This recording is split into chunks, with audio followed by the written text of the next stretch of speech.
So, ayan guys, tapos na tayong magplansa. So, magsasampay naman tayo. Ayan. So, kaming mga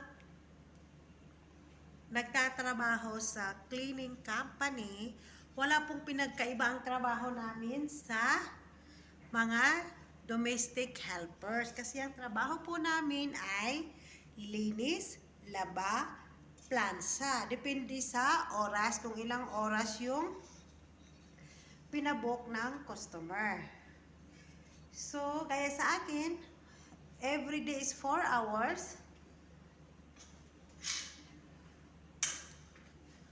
So, minamanage ko po yung oras. So, kailangan bilis-bilisan ko ang paglinis para may time ako sa pagplansya.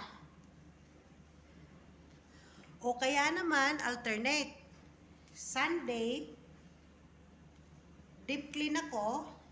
So, Monday, tidy up. At saka pagkatapos ay magpa-plansya na ako. Ganun po ang diskarte para hindi pa ako matambakan sa labada at saka sa plansahin. At maigi din kung may kasama ka, may assist ka, o may trainee ka para ma-deep clean mo maigi yung mga hindi mo nagagawa mag-isa dahil wala ka ng oras, magagawa mo. So, kagaya kahapon, meron akong kasama na bago. So, hindi ko naman siya na tinitrain kasi marunong naman siya maglinis. Tinuturuan ko lang siyang mag-time, ng oras. Time management na hindi porkit naglilinis ka, ilinis na lang iniisip mo kasi marami ka pang ibang bagay na gagawin. Yan. Ganyan lang.